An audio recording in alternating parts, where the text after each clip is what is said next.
Hi good morning दोस्तों, कैसे हैं आप सब। आई होप आप लोग बहुत अच्छे होंगे और आपकी पढ़ाई भी अच्छी चल रही होगी। Welcome to session, welcome to filler form. मैं अतुल कुमार आप सबका आज के सेशन में स्वागत करता हूं। आई होप आप लोग बहुत बढ़िया होंगे। और good morning Guddu, good morning Sonia, good morning Sama Hussain, good morning all of you. आ जाइए सभी लोग और एक बार कमेंट बॉक्स में हाय हेलो लिख देंगे, जिससे कि आपकी अटेंडेंस मार्क हो जाए। ओके।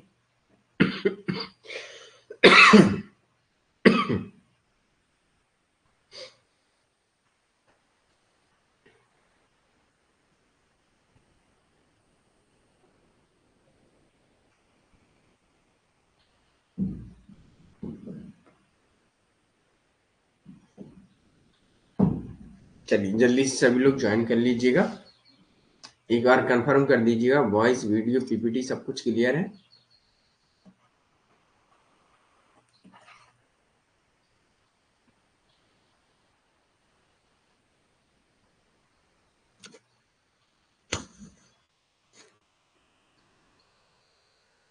यस गुड्डू, है ना।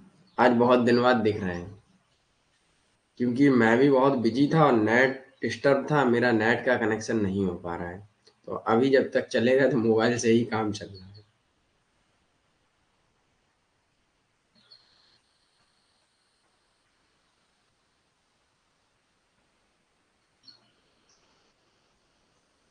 चलिए जल्दी से हम लोग सेशन स्टार्ट करेंगे। अब जो भी स्टूडेंट है वो आते जाएंगे और हो सकता है हम लोग जल्दी से जल्दी पीवाईक्यू वाली क्लास स्टार्ट करेंगे, है ना। क्योंकि कुछ सेटल हो चुके हैं, बस नेट और आ जाए तो सारी समस्याओं का समाधान हो जाएगा। चलिए, आज हम लोगों को देखना है म्युनिसिपैलिटी, अर्थात नगर पालिका। नगर पालिका क्या होती है? नगर निगम होते हैं,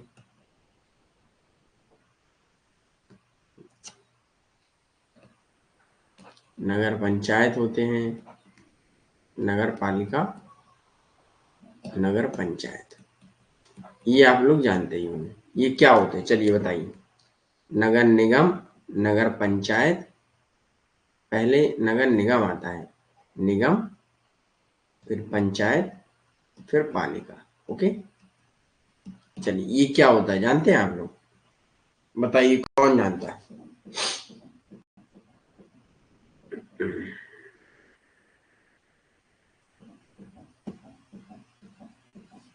गुड्डू, कोशिश यही है कि इस महीने में पूरा सिलेबस समाप्त।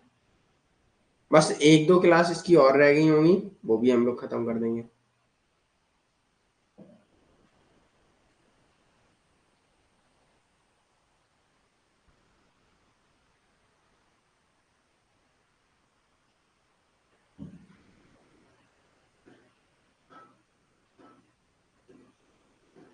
यस, वेरी गुड साबा हुसैन।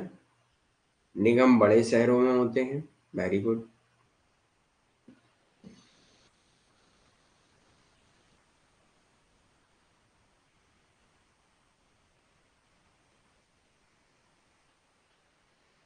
Yes, very good.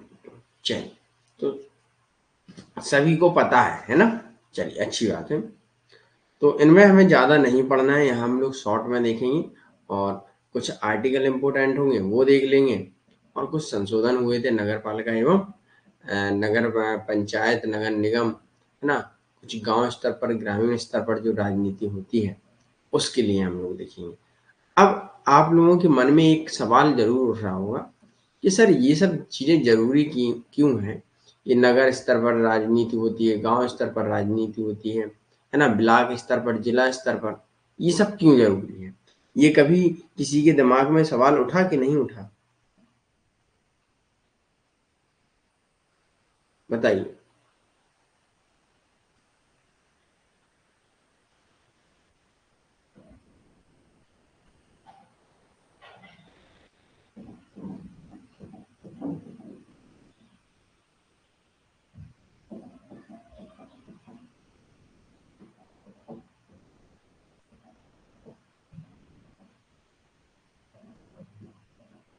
बताइए भाई।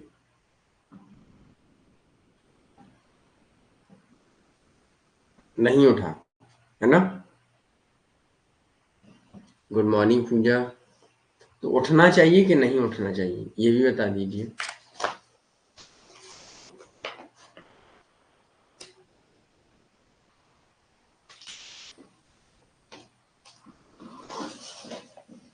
सिस्टमैटिक ढंग से चलाने के लिए, सिस्टमैटिक ढंग से तो गुड्डू वैसे भी चल सकता था कि केंद्र से ही हम लोग इंडिकेट कर लेते सारी चीजें,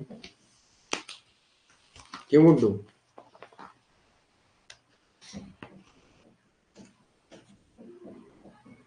जनसंख्या के आधार पर नहीं।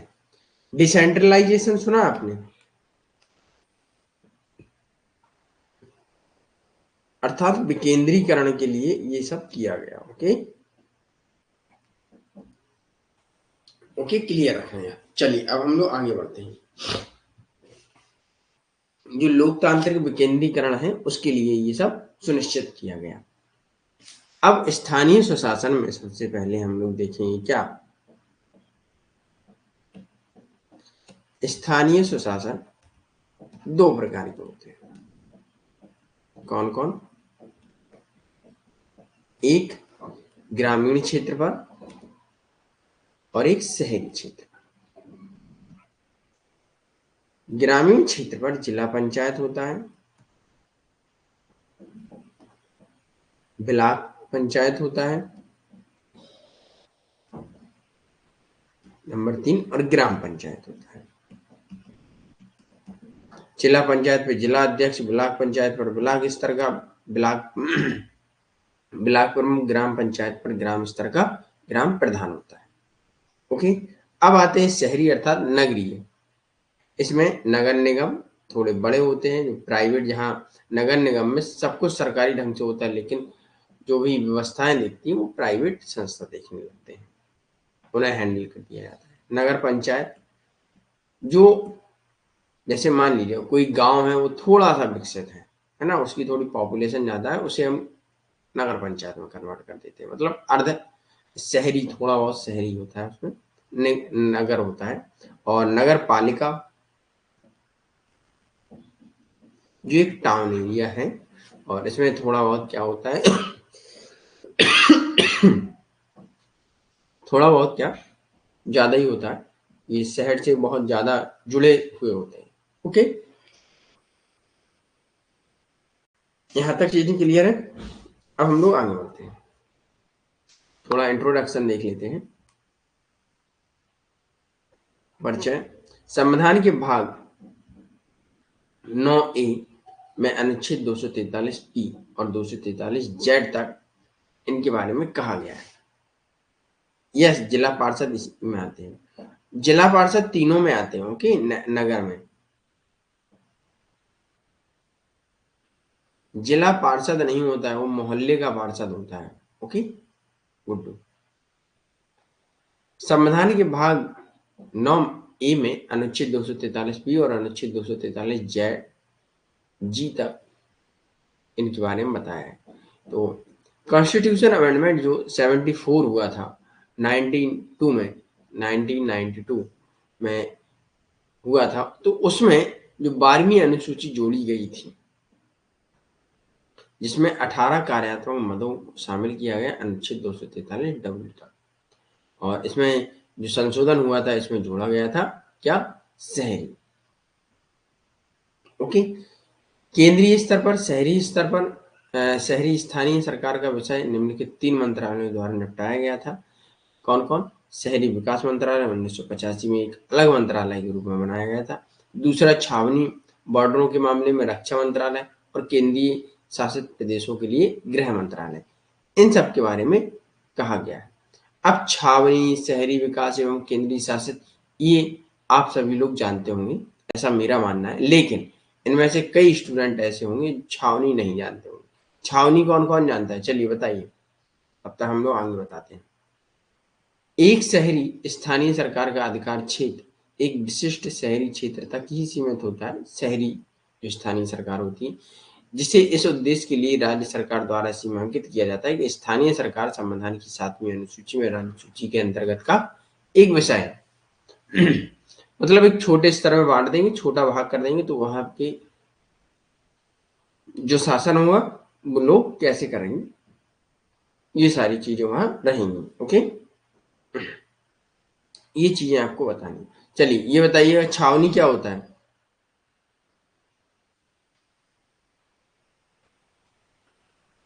आंसर कीजिएगा, छावनी क्या है?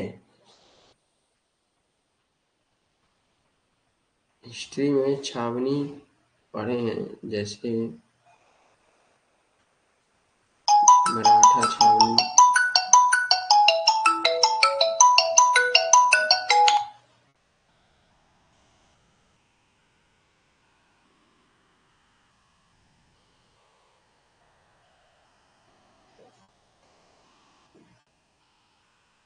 हिस्ट्री में आप लोग पढ़े हैं, अभी भी छावनी है। जब आप लोग बड़े शहरों में जाते हैं, जैसे आप चले जाइएगा लखनऊ है ना, आपका जहां भी आप लोग रहते हैं, जो भी शहर में रहते हैं, तो वहां एक मिलिट्री एरिया होता है जिसे हम लोग क्या कहते हैं, छावनी कहते हैं, military area. Okay, military area को हम लोग छावनी कहते हैं। वो उस छावनी में चुनाव भी होते हैं, वहां लोग चुनाव भी लड़ते हैं और वहां अध्यक्ष भी बनाए जाते हैं, लेकिन वहां के नियम कानून मिलिट्री के अनुसार होते हैं। मिलिट्री एरिया होता है जो शहरों के बीचों बीच में बसा हुआ होता है, और या शहर के साइड में बसा हुआ होता है, जहां आना जाना मिलिट्री के अनुसार होता है। ठीक है, ये चीज आपको याद रखना है। अब शहरी निकायों का विकास कैसे हुआ? ब्रिटिश शासन के दौरान शहरी स्थानीय निकायों की शुरुआत की गई। यस, मेरठ में भी है, झांसी में भी है, ललितपुर में भी है, हर जगह होते हैं बड़े बड़े शहरों में। ओके, कानपुर भी है, लखनऊ भी है। तो ब्रिटिश शासन के दौरान स्थानीय निकायों की शुरुआत की गई। 1687 से 1688 में मद्रास में पहला नगर निगम स्थापित किया गया। लॉर्ड मेयो ने 1870 के प्रस्ताव में स्थानीय स्वशासन संस्थाओं के विकास के संबंध में वित्तीय विकेंद्रीकरण की बात की, और लॉर्ड रिपेन ने 1882 में संकल्प को स्थानीय स्वशासन के मैग्ना कार्टा के रूप में प्रतिष्ठित किया। उन्हें भारत में स्थानीय स्वशासन का जनक भी कहा जाता है। लॉर्ड रिपेन को भारत में स्थानीय स्वशासन का जनक भी कहा जाता है। ओके, अगला पॉइंट है विकेंद्रीकरण पर रॉयल कमीशन 1907 में नियुक्त किया गया, और इसने 1909 में अपनी रिपोर्ट प्रस्तुत की। इसके अध्यक्ष हाउस थे। 1919 के भारतीय सरकार अधिनियम द्वारा प्रांतों में शुरुआत की गई, और द्वैध योजना के तहत स्थानीय स्वशासन एक जिम्मेदार भारतीय मंत्री प्रभार में हस्तांतरित कर दिया गया। ये सारी चीजों आपको याद करने की आवश्यकता नहीं है, सिर्फ इतना याद करिएगा कि लॉर्ड रिपेन भारत में स्थानीय स्वशासन के जनक थे, और जिन्होंने स्थानीय स्वशासन की मैग्ना कार्टा के रूप में प्रतिष्ठित किया। कब किया? 1882 के संकल्प को स्थानीय स्वशासन के मैग्ना कार्टा के रूप में प्रतिष्ठित किया।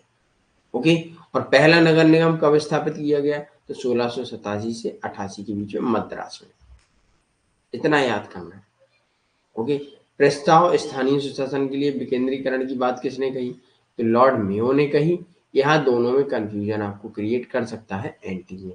लॉर्ड रिपेन को लॉर्ड मेयो को भारत में स्थानीय सुशासन का पिता या जनक कहा जाता है, या लॉर्ड रिपेन को? तो लॉर्ड रिपेन को भारत में स्थानीय सुशासन का जनक कहा जाता है। क्लियर? यहाँ तक किसी स्टूडेंट का कोई डाउट हो तो पूछिएगा। चलिए अब आगे बढ़ते हैं। शहरी विकास, शहरी निकायों का विकास कैसे होता है, इसके बारे में भी हम लोग थोड़ा देखेंगे ना। संवैधानिक प्रयास, संविधान में कब कब प्रयास किए गए निकायों के लिए, परिषद के लिए, तो वो हम लोग थोड़ा देख लेंगे। राजीव गांधी 1989 में 65 में कॉन्स्टिट्यूशन अमेंडमेंट बिल पेश करते हैं, लेकिन ये आवश्यकता नहीं है, थोड़ा पढ़ लीजिएगा क्योंकि कभी पूछ सकता है एंटी में। भूल चूक में पूछ लिया तो आपने कहा कि सर पढ़ाया नहीं, तो ऐसा नहीं है ना। तो उन्होंने म्यूनिसिपल बिल के नाम से जाना जाता है, जो 65 कॉन्स्टिट्यूशन अमेंडमेंट पेश किया था, 65 कॉन्स्टिट्यूशन बिल पेश किया था। जब राष्ट्रपति की मोहर लगती है तब उसके बाद एक्ट बन जाता है। बिल का दशक बीत गया, लेकिन राज्यसभा में गुजरते हुए परेशान होते हैं और बिल पास नहीं होता। बीपी सिंह के नेतृत्व वाली सरकार, राष्ट्रीय सरकार मोर्चा ने सितंबर 1990 में फिर से जुलाई में जिम्मेदार प्रशासनिक जिम्मेवारी शुरू की, और हालांकि बिल पास नहीं होता है फिर भी, और अंत में 16 दिसंबर की घटना का कारण बन गया, और अंत में पीवी नरसिम्हा राव की सरकार 74वें कॉन्स्टिट्यूशन अमेंडमेंट लाती है और 1992 के माध्यम से शहरी स्तर पर एक क्या कर देती है, संस्थाओं का विकेंद्रीकरण का स्थापना कर देती है। ओके, नगर पालिकाओं के संवैधानिक स्तर मिल जाता है। तो यहाँ से पूछ सकते हैं किसकी सरकार में मिला, तो पीवी नरसिम्हा राव की सरकार के तहत 74 में कॉन्स्टिट्यूशन अमेंडमेंट एक्ट आता है और 1992 में ये आता है और शहरी स्थानीय निकाय के स्तर को स्थापित कर देता है। ओके, क्लियर यहाँ तक?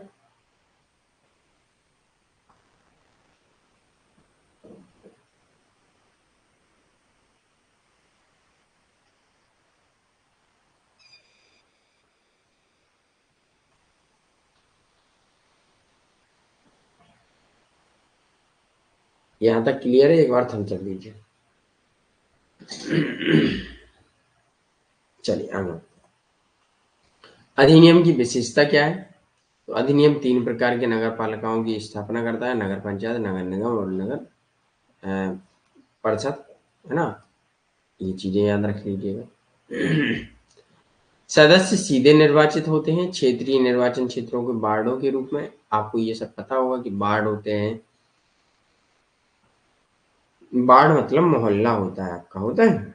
तो उसमें आपका एक कौन होता है, पार्षद, मेंबर, है ना, सभासद, अलग अलग नाम से जाना जाता है। तो राज्य विधानमंडल एक नगर निगम नगर पालिका के अध्यक्ष के चुनाव का तरीका प्रदान कर सकता है। इसके अलावा प्रतिनिधित्व के लिए प्रदान करें और एवं विशेष ज्ञान रखने वाला व्यक्ति होना चाहिए। लोकसभा एवं राज्यसभा के सदस्य होने चाहिए। राज्यसभा एवं राज्य विधान परिषद के सदस्य समितियों के अध्यक्ष वार्ड मेंबरों के अलावा वार्ड मेंबरों का गठन जिला योजना समिति अनुच्छेद 243 जेड डी और महानगर योजना समिति, ये सारी चीजें इसमें है कि भाई नगर पालिका के अध्यक्ष का चुनाव करने का तरीका क्या होता है। अब जब नगर निगम, नगर परिषद, जैसे हमारे यहाँ लोकल में क्या होता है कि यहाँ जो नगर अध्यक्ष का चुनाव करना होता है तो उसके लिए अलग वोट डाला जाता है और मेंबर के लिए अलग वोट डाला जाता है। टोटल 2 वोट डलते हैं नगर पालिका में। ओके, ये चीज यहाँ याद रखिए। आगे बढ़ते हैं। फीचर्स ऑफ द एक्ट, ये हमने आपको बता ही दिया है। अब 12वीं अनुसूची में नगर पालिका के दायरे में आने वाली निम्नलिखित 18 कार्य जो नगर पालिका करती है। ओके, 12वीं अनुसूची के अंदर तो नगर नियोजन, नगर के लिए कुछ प्लान योजना करना, शहरी नियोजन, है ना।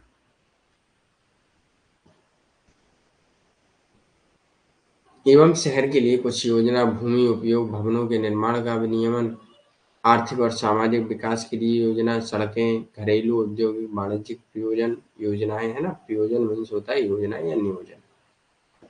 सार्वजनिक स्वास्थ्य, स्वच्छता संरक्षण, ठोस अपशिष्ट प्रबंध, अग्निशमन सेवाएं, शहरी वानिकी एवं पर्यावरण की सुरक्षा, पारिस्थितिकी पहलुओं को बढ़ावा देना, विकलांग और मानसिक रूप से कमजोर सहित समाज के कमजोर वर्गों के लिए हितों की रक्षा करना, स्लम सुधार एवं उन्नयन, शहरी विकास उन्मूलन, ये सारी चीजें तो ये आपको पढ़ना है। बस यहाँ आपको आर्टिकल याद रखने हैं, ये याद रखना है शहरी सरकार के प्रकार कितने होते हैं, तो 8 प्रकार के होते हैं। अब 8 प्रकार के कौन कौन होते हैं और इसमें क्या होता है, ये चीजें आपको याद रखनी है। तो ये आपको पता है नगर पालिका, नगर निगम क्या होता है, नगर पालिका क्या होता है, अधिसूचित क्षेत्र क्या होते हैं, नगर क्षेत्र क्या होते हैं, छावनी क्या होती है, बस्ती क्या होती है, पोर्ट ट्रस्ट क्या होता है, विशेष प्रयोजन एजेंसी क्या होती है। चलिए, किसको पता है बताइएगा, किसी को पता है कि नहीं?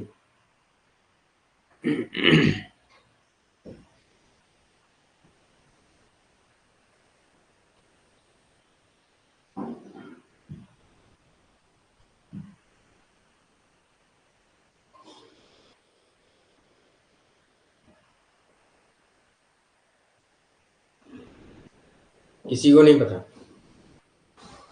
है ना?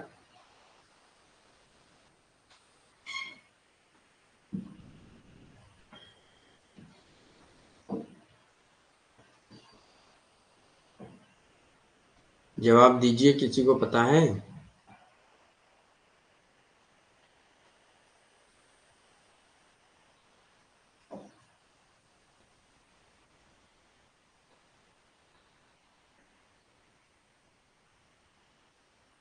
अगर नहीं भी है तब भी जवाब दे सकते हैं कि सर नहीं है मुझे पता, तो नहीं है भाई।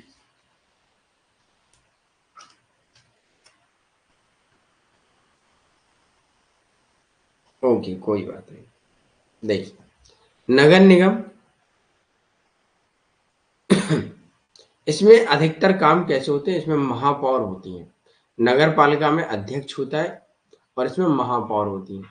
अगर आपका कोई बड़ा शहर है जैसे नोएडा है, तो नोएडा में नगर निगम लगता है या नगर परिषद भी कहते हैं।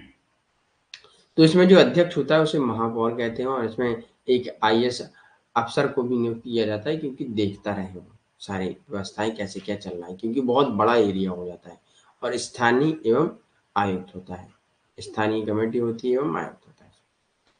और जैसे लखनऊ है नगर निगम है, कानपुर है वो नगर निगम है। अब आता है नगर पालिका। नगर पालिका क्या है, तो एक छोटा सा एरिया होता है, ज्यादा बड़ा नहीं होता, शहर जितना बड़ा नहीं होता है। इसमें क्या होता है, इसमें अध्यक्ष होता है, ना कि महापौर होता है। इसकी अध्यक्षता जो करेगा वो अध्यक्ष होगा। ओके, इसमें स्थायी समिति भी होगी, सीईओ भी होगा। और अधिसूचित क्षेत्र, ये गवर्नमेंट द्वारा कुछ समय के लिए कुछ क्षेत्र को अधिसूचित कर दिया जाता है कि ये क्षेत्र क्या है, एक छोटा सा टाउन, मतलब एक छोटा सा एरिया है। मैं एक सूचना जारी करके, सरकारी गैजेट पेश करके उस क्षेत्र को सूचित कर देते हैं। ओके, ये एक क्षेत्र है। अगला नगर क्षेत्र से समिति, एक नगर के क्षेत्र, छोटा सा शहर बन जाता है और जहाँ खुद के बाजार हो जाते हैं, सब कुछ हो जाता है। छावनी मिलिट्री एरिया होता है। बस्ती, जो छोटी मोटी बस्ती होती है उनके लिए। पोर्ट एरिया, पोर्ट ट्रस्ट, जहाँ पोर्ट होते हैं, वहाँ वहाँ के जो काम करने वाले लोग हैं उनके लिए। ओके, तो भाई वहाँ जो लोग रह रहे हैं उनके लिए सुख सुविधाएं, और उनके एक चुनाव भी होते हैं कि उनकी जो भी सुख सुविधाएं हैं उनको देखने के लिए। अधिसूचित क्षेत्र, जैसे मान लीजिए फैक्ट्री एरिया होते हैं, कई प्रकार के एरिया होते हैं, उनके लिए। विशेष प्रयोजन एजेंसी, जैसे मान लीजिए कोई कंपनी आई और उसने अपने कर्मचारियों के लिए वहीं रहने के लिए व्यवस्था बना लेती है, तो एक वो विशेष प्रयोजन एजेंसी हो जाती है। ओके, यहाँ तक इतनी चीजें आपको याद रखनी है। ठीक है, आगे बढ़ते हैं। अब हम लोगों को यहाँ कुछ चीजें याद रखनी है, जैसे कि अब ये सारी चीजें आपको नोट करनी है। जैसे बलवंत राय मेहता कमेटी, कुछ कमेटियां हैं जो पंचायती राज व्यवस्था से संबंधित है। ठीक है, जैसे बलवंत राय मेहता कमेटी, ये कब बनाई गई? 1957 में। और ये किससे संबंधित है, पूछ सकते हैं, किससे संबंधित है? शहरी या पंचायती राज व्यवस्था से संबंधित है। ओके, नंबर एक। नंबर दो है अशोक मेहता कमेटी।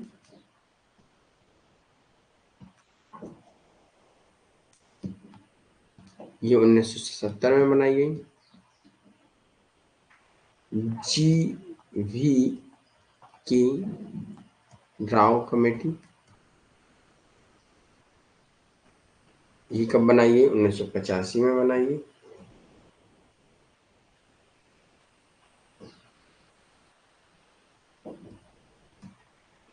एल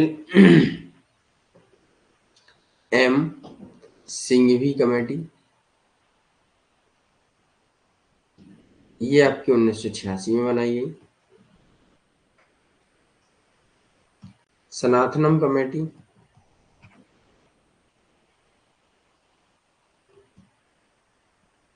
ये 1962 में बनाई गई। और लास्ट है आपकी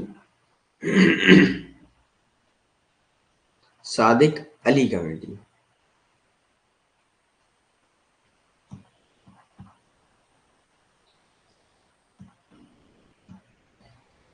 1964। ओके, इतनी चीजें आपको यहाँ याद रखनी है बस, और कुछ याद रखना नहीं है आपको। अब आता है इतनी चीज क्लियर हुई, एक बार थम्स अप दीजिए, उसके बाद हम लोग आगे बढ़ते हैं। ये किसके लिए बनाई गई, एक चीज और याद रख लीजिएगा, ये पंचायती राज व्यवस्था से संबंधित है। पंचायती राज व्यवस्था बोले तो ग्राम स्तर पर कि ग्रामीण व्यवस्था कैसी होनी चाहिए।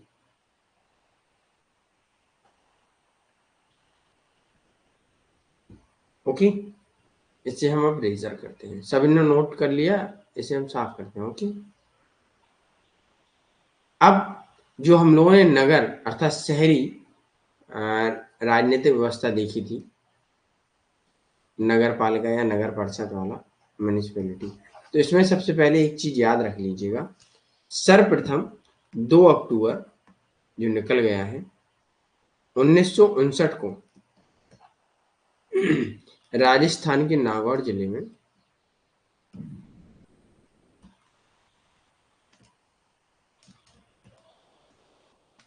पंडित जवाहरलाल नेहरू द्वारा इसे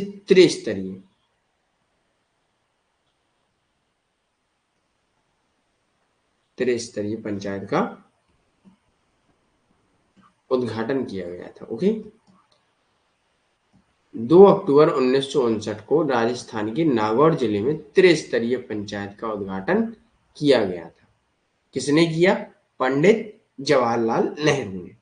ओके, एक पॉइंट ये है आपका नगर पंचायत से संबंधित, स्थानीय सुशासन अर्थात नगरीय क्षेत्र से। दूसरा पॉइंट आपका ये है कि 11 अक्टूबर 1959 को आंध्र प्रदेश जो जिला है आंध्र प्रदेश का जिला महबूब महबूब नाम का वहाँ जिला है, उसमें यह व्यवस्था सबसे पहले स्टार्ट की गई थी। उद्घाटन राजस्थान के नागौर जिले में हुआ था, लेकिन सबसे पहले ये स्थानीय सुशासन किसने अप्लाई किया था, आंध्र प्रदेश ने, 11 अक्टूबर 1959 को। ओके, फिर 1960 में आते हैं तमिलनाडु, कर्नाटक, असम। ओके, ये सारे कब आते हैं, 1962 में। ओके, 1960 में से पुनः किया जाता है। फिर ऐसे ही महाराष्ट्र आता है 1963 में, है ना। फिर गुजरात आता है 1964 में, पश्चिम बंगाल आता है, फिर धीरे धीरे राज्य जुड़ने लगते हैं। Okay, clear. अब हम लोग आगे बढ़ेंगे। यहाँ तक किसी स्टूडेंट का कोई डाउट तो है नहीं।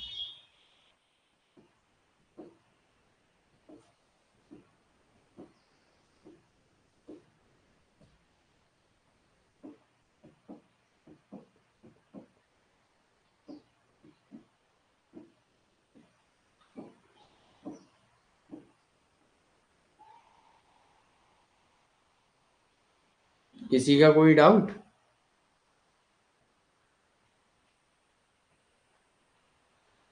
बस थम्स अप देने के बाद सब लोग शांत हैं। मैं सब देख रहा हूँ भाई, कमेंट बॉक्स में सब देखता हूँ, ऐसा नहीं। चलिए, किसी का कोई डाउट हो तो बताइए।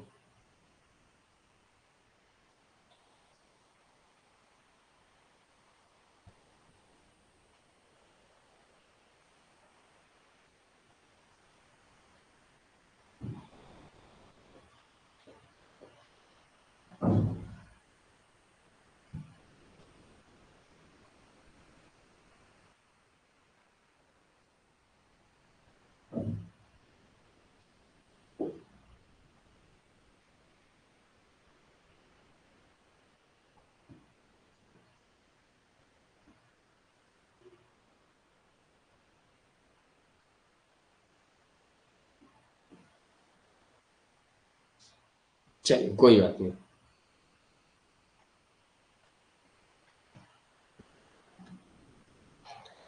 अब यहाँ जो पंचायती राज व्यवस्था है उसमें हमने आपको कमेटी बताई है, लेकिन वर्ष 1992 में उसे प्रधानमंत्री पीवी नरसिम्हा राव द्वारा 73वें कॉन्स्टिट्यूशन अमेंडमेंट द्वारा लाया गया था।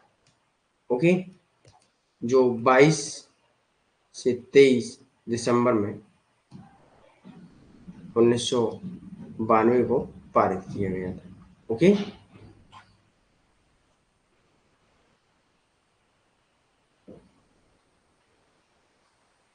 सोनिया संवैधानिक दर्जा किसे मिला?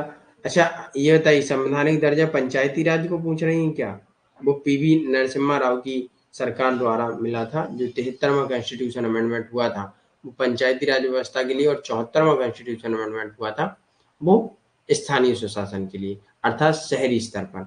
तभी उन लोगों को संवैधानिक वो मिला था दर्जा। ओके, और कमेटी की बात करती हैं तो बलवंत राय मेहता कमेटी ने सजेस्ट किया था स्थानीय सुशासन के लिए। ओके, कि भाई 3 स्तर पर होना चाहिए। Okay, clear? चलिए, अब स्थानीय सुशासन आता है 33 constitution amendment. ML Singhvi yes 1986। ये भाग 9 में और 11वीं अनुसूची में जुड़ा हुआ है स्थानीय सुशासन, और जो शहरी सुशासन वो 12वीं अनुसूची में जुड़ा है। ओके, एक चीज याद रखिएगा, स्थानीय सुशासन में 16 नए अनुच्छेद जोड़े गए थे, 16 आर्टिकल जोड़े गए थे। जो आर्टिकल कहाँ से कहाँ तक थे? 243 से लेकर 243 ओ तक। ओके, ये सारे अनुच्छेद जोड़े गए थे। इनमें टोटल 29 सब्जेक्ट हैं। ओके, 29 सब्जेक्ट हैं जो किसके लिए है कि ग्राम स्तर पर क्या क्या ग्राम प्रधान या ग्राम पंचायत कर सकता है। ओके, या कर सकती है, कोई भी प्रधान हो सकता है। क्लियर? अब आता है ग्राम सभा का गठन कैसे होता है। तो आर्टिकल 243 से लेके 243 ए तक इसके गठन के बारे में बताया गया है कि ग्राम सभा होगी। ग्राम सभा कौन होती है? चलिए, ग्राम सभा कोई जानता है? ग्राम सभा क्या होती है? गांव के लोग होते हैं। फिर आती है आपकी ग्राम की मतदाता सूची, जिसमें 18 साल के आयु के सभी मतदाता होते हैं। पंजीकृत व्यक्तियों को मतदाता सूची में इंक्लूड किया जाता है। ओके, ग्राम प्रधान आप लोग जानते ही होंगे, है ना? सभी लोग किसी ना किसी एक गांव से रिलेटेड होंगे, किसी ना किसी गांव से आप लोग संबंध भी रखते होंगे। ओके, फिर आता है पंचायतों का गठन की संरचना क्या होगी। तो आर्टिकल 243 सी के तहत इसमें बताया गया है, तो वो भी हम लोग यहाँ देखेंगे।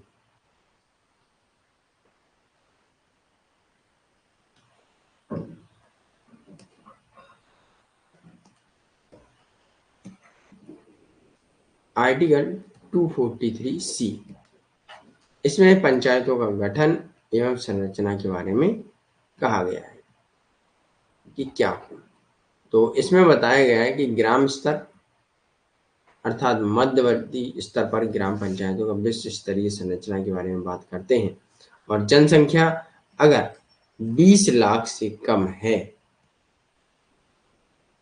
तो मध्य स्तरीय पंचायतों का गठन किया जाएगा, अर्थात ग्राम पंचायत, है ना? मान लीजिएगा स्थानीय पंचायत क्षेत्र जो होते हैं उनको, और इनके चुनाव कैसे होते हैं? प्रत्यक्ष होते हैं। ये भी चीज जान लीजिएगा। किसी भी स्तर पर ग्राम पंचायत अध्यक्ष प्रधान होता है। ओके, और इनके चुनाव जो होंगे राज्य विधानमंडल द्वारा बनाई गई विधि के अनुसार होते हैं। हो सकता है राज्य मंडल द्वारा विधि हो सकता है प्रत्यक्ष भी बना दी जाए या अप्रत्यक्ष भी बना दी जाए, तो अधिकतर प्रत्यक्ष ही होते हैं इनके चुनाव। ओके, फिर ऐसे ही कई अनुच्छेद हैं। आर्टिकल 243 डी, इसमें महिलाओं के लिए चुनाव में स्थान आरक्षण रखना, स्थान को सुरक्षित रखना, ओबीसी एससी के लिए आरक्षण रखना, ये सारी चीजें इसमें कही गई हैं।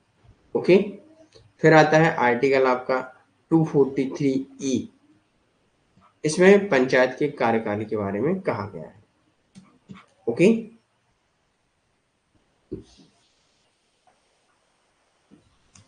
फिर आर्टिकल 243F आता है आपका,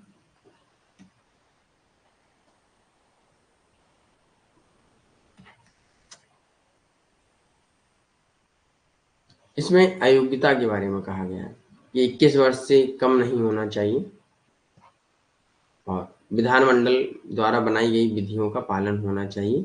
अगर उनके अधीन नहीं है तो आप अयोग्य घोषित कर दिए जाते हैं। आर्टिकल 243G आता है, इसमें शक्तियां एवं दायित्व बताए जाते हैं उनके, कि इनके पास पावर और उनके दायित्व अर्थात कर्तव्य क्या हो। ओके, कि भाई 11वीं अनुसूची में 29 विषयों को इंक्लूड किया गया है, तो 29 विषय, सॉरी हाँ 29 विषय ही है, नहीं 16, हाँ 16 अनुच्छेद है एवं 29 विषय है। ओके, तो 29 विषय क्या क्या होंगे उनके बारे में ये बात करते हैं। 5 वर्ष इनकी वो होगी, है ना, तो भाई 5 वर्ष तक ये लोग अपना कारोबार संभाल सकते हैं। ऐसे ही पंचायतों हेतु वित्तीय प्रावधान किए गए हैं। वित्तीय प्रावधान आर्टिकल 243H में किए गए। ओके, वित्त आयोग का भी गठन होता है। राज्य में वित्त आयोग का जो गठन होगा नगर पंचायतों के लिए, नगर पालिका के लिए, तो वो आर्टिकल 243I में होगा। ओके, नगर पालिकाओं के लिए वित्तीय स्थानीय स्थिति का पुनर्वलोकन करने के लिए। क्लियर, ये सारी चीजें आपको याद रखना है। एक निर्वाचन आयोग भी होगा, राज्य निर्वाचन आयोग 243K। ओके, चलो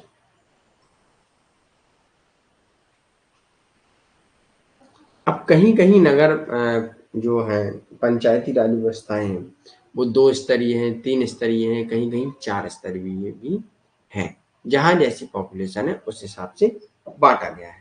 तो आपको ये चीजें हम थोड़ा बता देते हैं ना। आपके अगर किसी के पास नहीं हो चीजें, ये सारी चीजें एक साथ लिखी हो या ना लिखी हो, लेकिन फिलहाल नोट्स बना लीजिए, वो ज्यादा बेटर है। नहीं तो एक आता है, अब तो लेने की आवश्यकता नहीं है, बस अब जितना पढ़ाया जा रहा है उतना ही पढ़िए, है ना, क्योंकि वो आवश्यक है आपके लिए। ओके, जैसे आप यहाँ नोट कर लेंगे,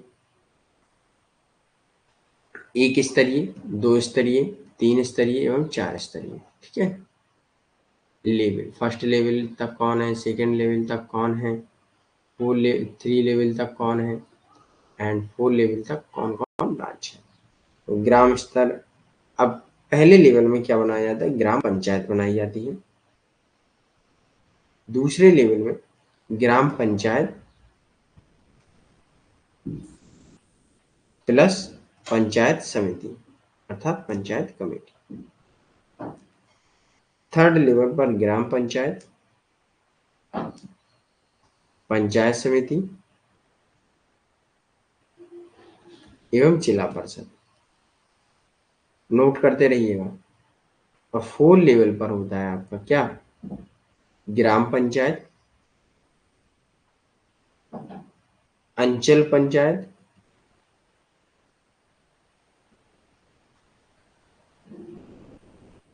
एवं आंचलिक पंचायत।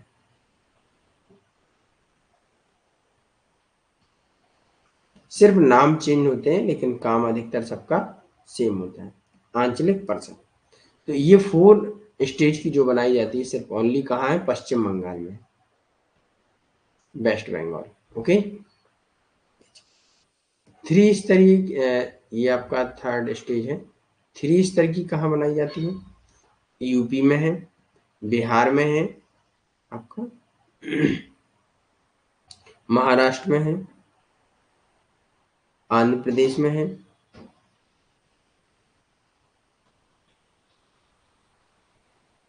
हिमाचल प्रदेश में है, गुजरात में है,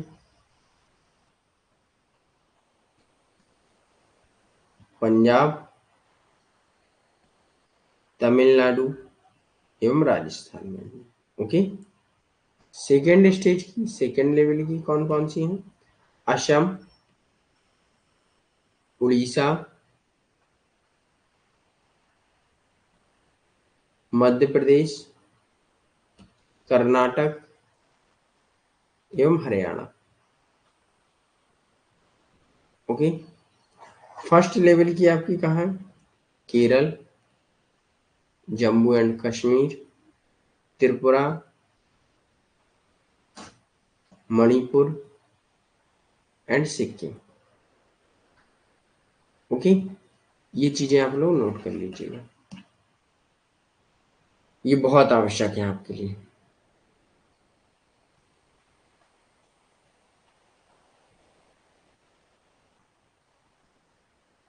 फोर लेवल का ओनली एक ही है, वेस्ट बंगाल, पश्चिम बंगाल।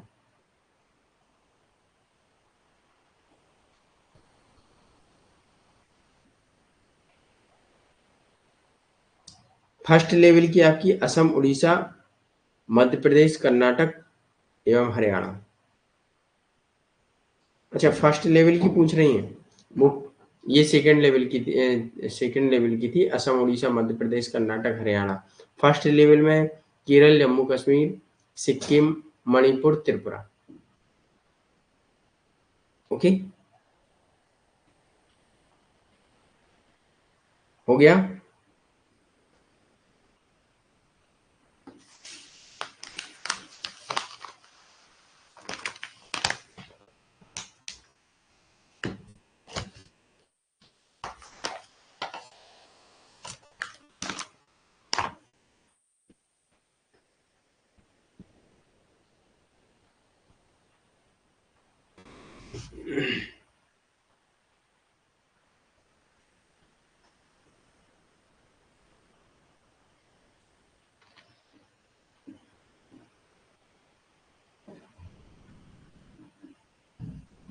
गुड्डू, ये नोट कर लीजिएगा, ठीक है। और पीडीएफ में मैंने इसलिए जानबूझकर नहीं डाला है क्योंकि ये चीजें इंपॉर्टेंट है, और आप लोग पीडीएफ को ये समझते हैं कि बस पीडीएफ आ गया तो हमें याद हो जाएगा, ऐसा नहीं होता है।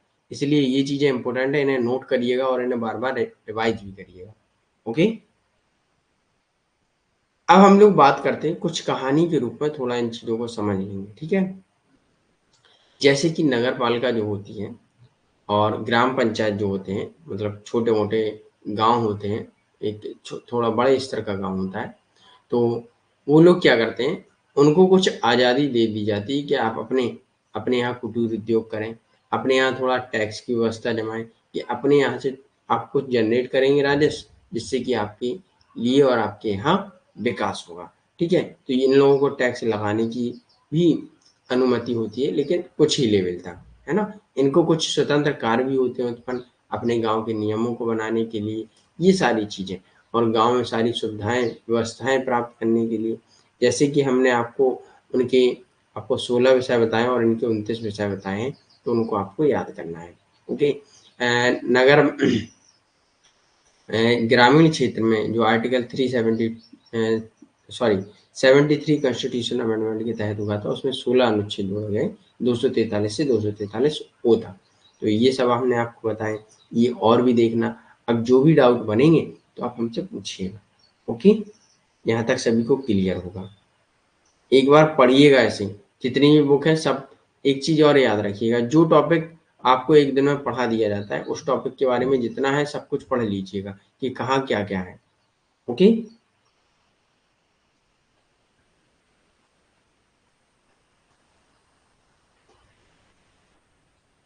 क्योंकि यहाँ डीप में तो नहीं हो सकता है, लेकिन उतना हम करा देंगे जितना एग्जाम के लिए आवश्यक है।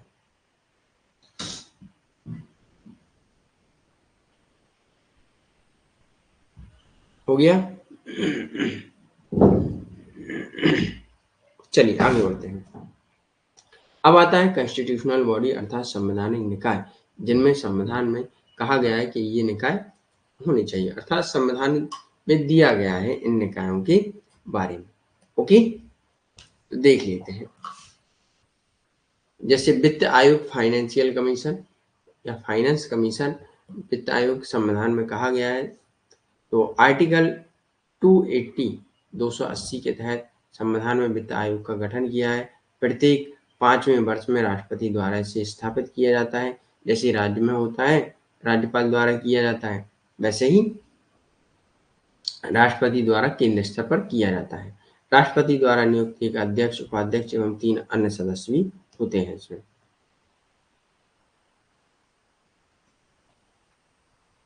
क्वालिफिकेशन क्या होगी? अध्यक्ष सार्वजनिक मामलों में अनुभव रखने वाला व्यक्ति होना चाहिए। 4 अन्य सदस्यों को निम्नलिखित कैसे चुना जाता है वो भी हम लोग देखेंगे। उच्च न्यायालय का एक न्यायाधीश होना चाहिए, एक के रूप में नियुक्त होने के योग्य हो, और एक व्यक्ति जिसे सरकार के वित्त एवं खातों का विशेष ज्ञान हो, और व्यक्ति जिसे वित्त मामलों का प्रशासन में व्यापक अनुभव भी हो, और ऐसा व्यक्ति जिसे अर्थशास्त्र का विशेष ज्ञान हो। ओके, ये व्यक्ति की क्वालिफिकेशन है। कार्य उसके क्या होंगे? राष्ट्रपति को सिफारिश प्रदान करने के लिए केंद्र एवं राज्यों के बीच साझा किए जाने वाले करों की शुद्ध आय एवं वितरण के संबंध के बारे में वो कार्य करेगा। राज्यों को ऐसी आय का आवंटन करेगा और केंद्र द्वारा राज्यों को सहायता अनुदान प्रदान करेगा।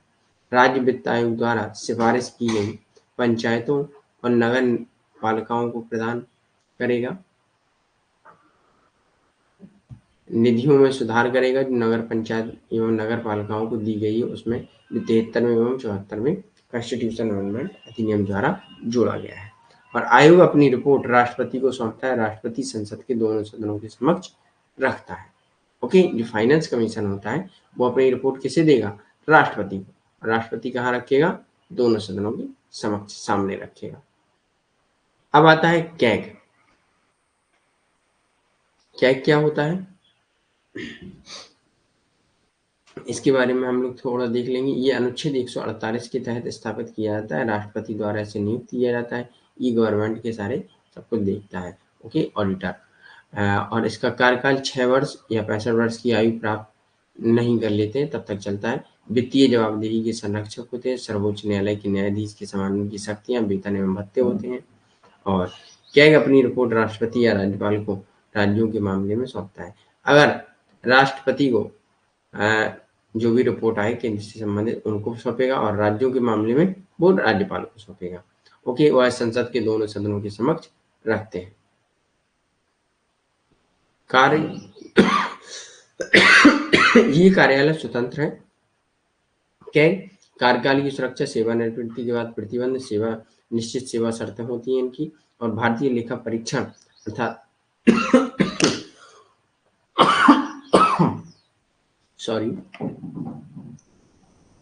लेखा विभाग में नियुक्त अन्य लोगों की सेवा की शर्तें राष्ट्रपति द्वारा कैग के परामर्श के बाद तय की जाती हैं, और व्यय भारत की संचित निधि से लिया जाता है। कोई भी मंत्री संसद दोनों सदनों में कैग का प्रतिनिधित्व नहीं कर सकता है, अर्थात कैग का कोई मंत्री या संसद में किसी प्रकार का सरकार से संबंधित व्यक्ति इसमें नहीं आता है। ओके, किसी भी मंत्री को उसके द्वारा किए गए किसी भी कार्य के लिए कोई जिम्मेदारी लेने के लिए नहीं कहा जाता है। ओके, क्योंकि ये स्वतंत्र निकाय है, ये अधिकतर यही देखती है कि कौन क्या कर रहा है, मतलब सभी का ऑडिट करती है। कैग के कर्तव्य क्या है? भारत की संचित निधि, प्रत्येक राज्य की संचित निधि और विधानसभा वाले प्रत्येक केंद्र शासित प्रदेश की समेकित निधि से सभी व्यय से संबंधित खातों का लेखा परीक्षण करना। ओके, वह भारत की आकस्मिकता निधि एवं भारत के सार्वजनिक खाते और राज्य के सभी खर्चों का लेखा जोखा रखता है। केंद्र और प्रत्येक राज्य की प्राप्तियों एवं व्यय का ऑडिट भी करता है। केंद्र और राज्य सरकार द्वारा वित्त पोषित संगठन और निगम के खातों को भी ऑडिट करता है। राष्ट्रपति द्वारा अनुरोधित किसी अन्य निकाय का ऑडिट भी ये करता है। लोक लेखा समिति की वित्तीय जांच के कार्य में भी सहायता करता है। कैग राष्ट्रपति को 3 ऑडिट रिपोर्ट प्रस्तुत करता है। एक विनियोग खातों का ऑडिट रिपोर्ट, एक वित्त खातों का ऑडिट रिपोर्ट और एक सार्वजनिक उपक्रमों का ऑडिट रिपोर्ट, जिसकी जांच लोक लेखा कमेटी करती है एवं सार्वजनिक उपक्रमों की समिति जैसी संसदीय समितियों द्वारा की जाती है। ओके, याद रखिएगा। अब आता है कैग का महत्व एवं भूमिका इसकी क्या है।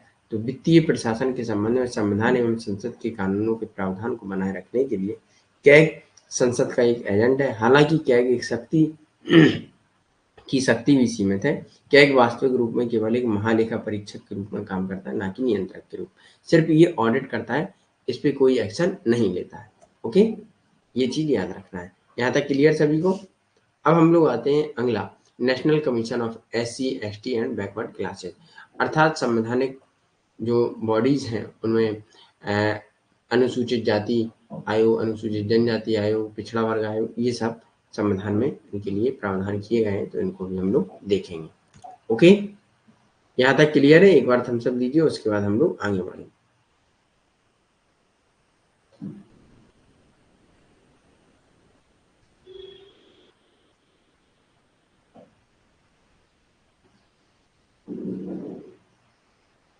हो गया? यहाँ तक क्लियर है?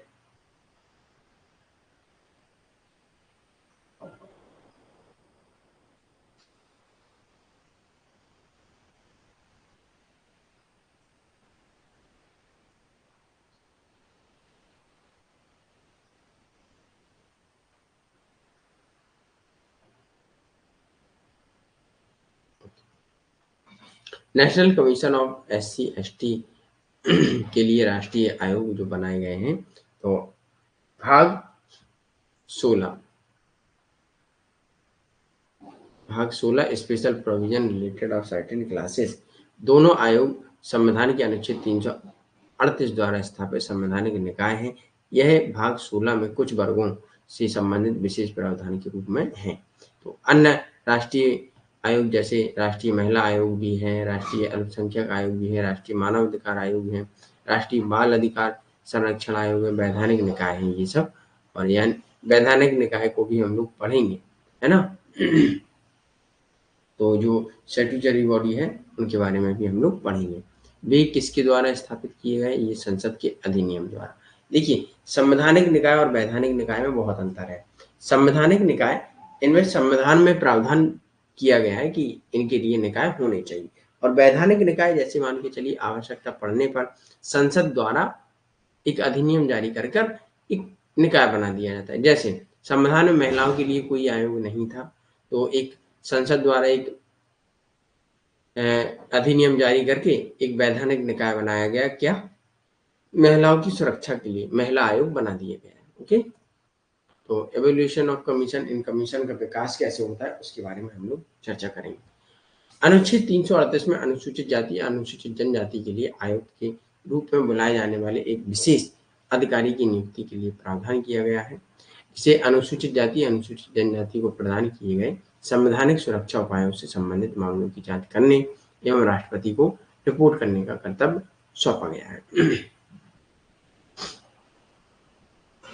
अनुसूचित जाति के लिए राष्ट्रीय आयोग सामाजिक न्याय एवं अधिकारिता मंत्रालय के अधीन होता है। तो ये चीज याद रखिएगा, जो अनुसूचित जाति के लिए राष्ट्रीय आयोग है उसे सामाजिक न्याय एवं अधिकारिता मंत्रालय के अधीन रखा जाता है, और अनुसूचित जनजाति के लिए राष्ट्रीय आयोग जनजाति मामलों के मंत्रालय के अधीन रखा जाता है। यहाँ से क्वेश्चन बनता है असर रीजन वाला। ओके, अगला पॉइंट है, यहाँ तक कि संबंधित राज्य भी SC ST के लिए आयोगों की स्थापना कर सकते हैं, लेकिन वे या तो वैधानिक निकाय होंगे या एक संकल्प अर्थात गैर संवैधानिक निकाय द्वारा बनाए गए निकाय होते हैं। वैधानिक या गैर संवैधानिक निकाय कहा जाता है। 1978 में आयोग सरकार के कार्यालय के साथ एक संकल्प के माध्यम से अनुसूचित जाति एवं अनुसूचित जनजाति के लिए गैर संवैधानिक अर्थात बहुसदस्यीय आयोग बनाया गया, जिसमें सारे कैंडिडेट इन्हीं जातियों से संबंधित होंगे। 1987 में सरकार आयोग के कार्यों को संशोधन किया, इनका नाम बदलकर अनुसूचित जाति एवं अनुसूचित जनजाति के राष्ट्रीय आयोग कर दिया गया। ओके, 65वें कॉन्स्टिट्यूशन अमेंडमेंट एक्ट 1990 के साथ अनुसूचित जाति एवं अनुसूचित जनजाति के लिए एकल विशेष अधिकारी के स्थान पर अनुसूचित जाति एवं अनुसूचित जनजाति के एक उच्च स्तरीय बहुसदस्यीय आयोग की स्थापना की गई है, और इस संवैधानिक निकाय ने अनुसूचित जाति एवं अनुसूचित जनजाति आयोग के साथ साथ 1987 के संकल्प के तहत आयोग की स्थान लिया। तो ये सारी चीजें याद रख लीजिए, इन्हें जब आप पढ़ेंगे तभी आपको कन्फर्म होगा। मैंने आपको नोट्स रात में ही अपलोड कर दिए थे, आई होप आप लोगों ने नोट्स पढ़े होंगे। तो किस किस ने नोट्स पढ़े हैं, किस किस ने नहीं पढ़े हैं? किसी ने नोट्स पढ़े हैं कि नहीं पढ़े हैं भाई?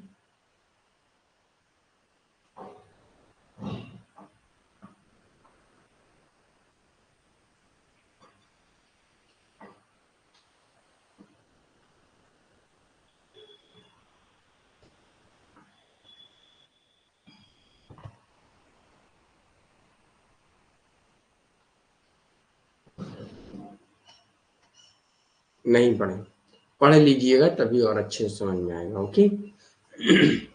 2003 में 89वें संविधान 89 कॉन्स्टिट्यूशन अमेंडमेंट ने अनुसूचित जाति एवं अनुसूचित जनजाति के लिए एक संयुक्त राष्ट्रीय आयोग को 2 अलग-अलग निकायों में बांट दिया, अर्थात राष्ट्रीय अनुसूचित जनजाति आयोग आर्टिकल 388 और राष्ट्रीय अनुसूचित जनजाति आयोग, ये अनुसूचित जाति आयोग, ये अनुसूचित जनजाति, ये 338 दोनों अब अलग-अलग हो चुके हैं, दोनों अलग-अलग काम करते हैं।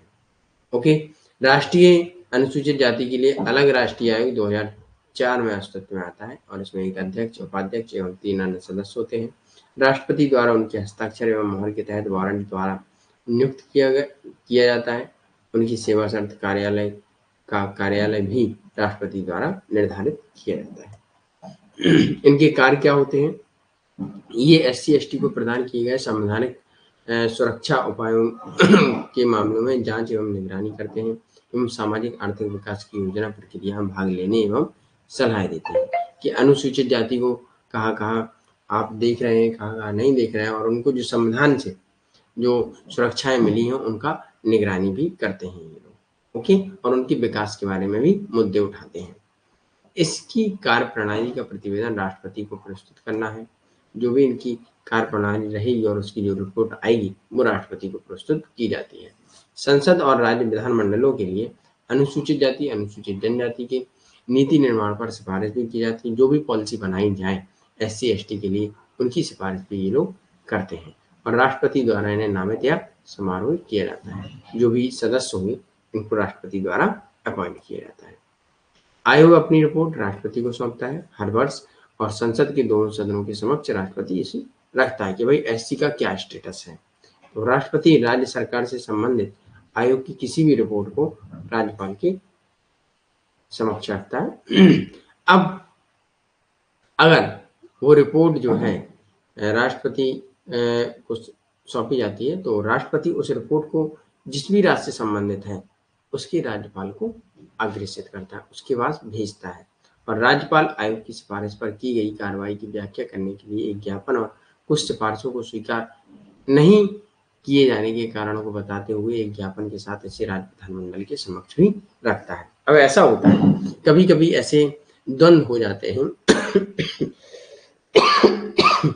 सॉरी ऐसे द्वंद्व हो जाते हैं कि राष्ट्रपति उन रिपोर्ट में जो भी सलाह दी गई है आयोग के तहत तो कभी कभी वो अप्लाई नहीं करता है, लेकिन राज्यपाल को उन रिपोर्ट में या उन सिफारिशों को अप्लाई ना करने के कारण भी बताने पड़ते हैं और उन कारणों को राज्य विधानमंडल के समक्ष रखा जाता है कि भाई इन कारणों से हम इनको अप्लाई नहीं कर सकते हैं।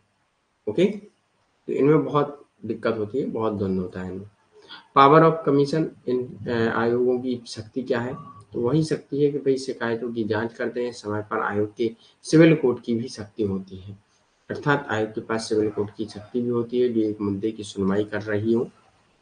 विशेष रूप से भारत में किसी भी हिस्से में किसी भी व्यक्ति को समन करना एवं उपस्थित होना, शपथ पर उसकी जांच करना, किसी भी दस्तावेज को खोज एवं उत्पादन की आवश्यकता पर हलफनामों को साक्ष्य प्राप्त करना। अर्थात जब कभी भी जांच करती है, और सिविल कोर्ट का मतलब ये होता है कि वो किसी भी व्यक्ति को बुला सकती है ना कि भाई आप इनके गवाह हैं, आप आइए, या किसी भी व्यक्ति को समन जारी कर सकती है कि आपको आना पड़ेगा और हमें आपको कुछ जानकारी देनी पड़ेगी, आपको उपस्थित होना भी पड़ेगा। ओके। ये किसी भी ऑफिस से दस्तावेज निकलवा सकते हैं, है ना, कि भाई आप हमें थोड़े अपने दस्तावेज दीजिएगा SC/ST के संबंध में। जैसे किसी भी ऑफिस में अगर SC/ST का शोषण होता है तो वहां से दस्तावेज या CCTV फुटेज या साक्ष्य प्राप्त कर सकते हैं। ओके। सिविल कोर्ट ये होता है। आगे किसी भी अदालत या कार्यालय में किसी भी सार्वजनिक रिकॉर्ड की मांग भी कर सकते हैं। मैंने आपको कहा जो सार्वजनिक रिकॉर्ड अर्थात जिसे जनता देख सकती है उसका रिकॉर्ड को मांग कर सकते हैं। गवाहों एवं दस्तावेजों की जांच के लिए एक समन जारी कर सकते हैं कि भाई आपको गवाह को आना पड़ेगा एवं दस्तावेज की जांच करनी है। कोई भी अन्य मामले जो राष्ट्रपति निर्धारित कर सकते हैं एवं राष्ट्रपति कैसे अन्य मामले जो है कि भाई कुछ और चाहिए तो राष्ट्रपति उसे निर्धारित भी कर सकता है। केंद्र सरकार और राज्य सरकारों को क्रमशः अनुसूचित जाति एवं अनुसूचित जनजाति को प्रभावित करने वाले सभी प्रमुख नीतिगत मामलों में नीतिगत मामलों पर आयोगों से परामर्श करने की आवश्यकता है। तो अनुसूचित जाति को प्रभावित करने वाले सभी प्रमुख नीतिगत मामलों पर आयोगों से परामर्श करने की आवश्यकता होती है। तो भाई ये नीति बनी है, आपको कहीं प्रभावित तो नहीं कर रही है, या आपके किसी मुद्दे को प्रभावित तो नहीं कर रही है ना? और ये आपके लिए सुटेबल है कि नहीं है, इन सब के बारे में परामर्श भी करती है, अर्थात एडवाइस करती है। ओके, यहाँ तक क्लियर। अब हम लोग आते हैं national commission for backward class. यहाँ तक क्लियर है तो एक बार थम्स अप दीजिए।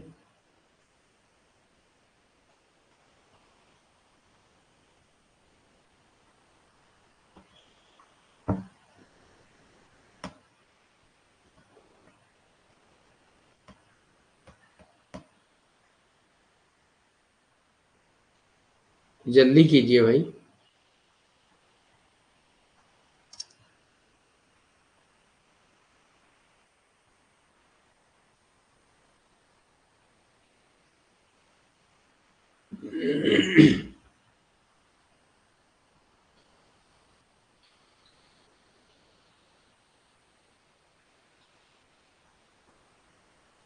सोनिया, गुड्डू, ओके, समझ में आया, ठीक है।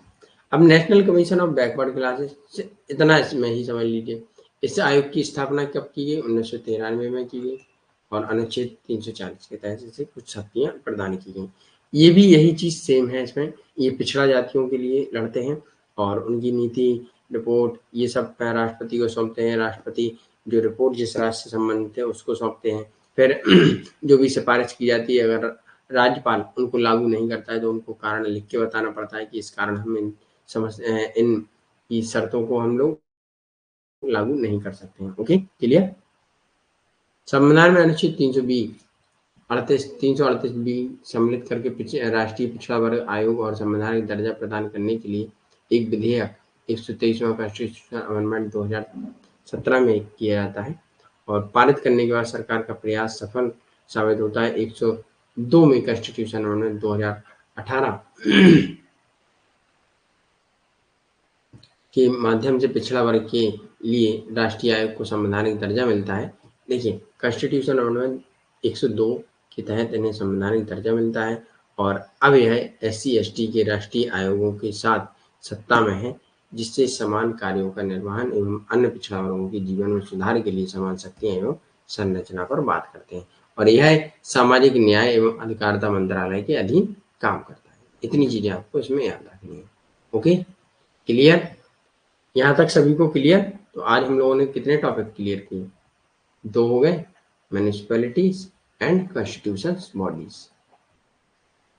ओके, 1 घंटे में 2 टॉपिक समाप्त।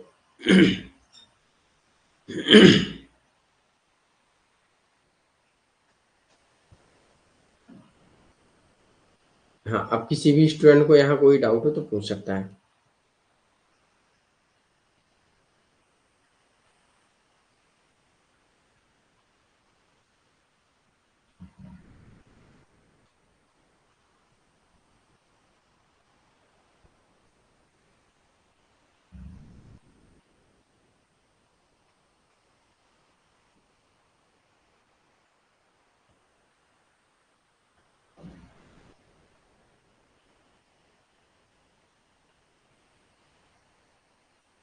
हो गया क्लियर सभी को?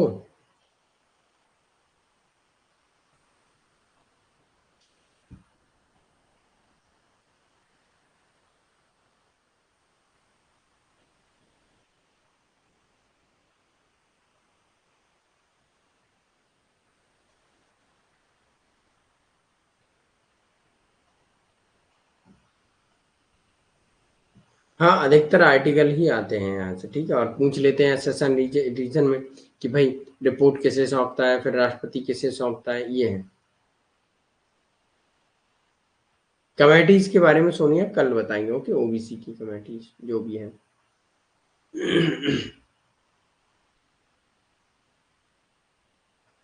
यस, काका कालिका लाए थे।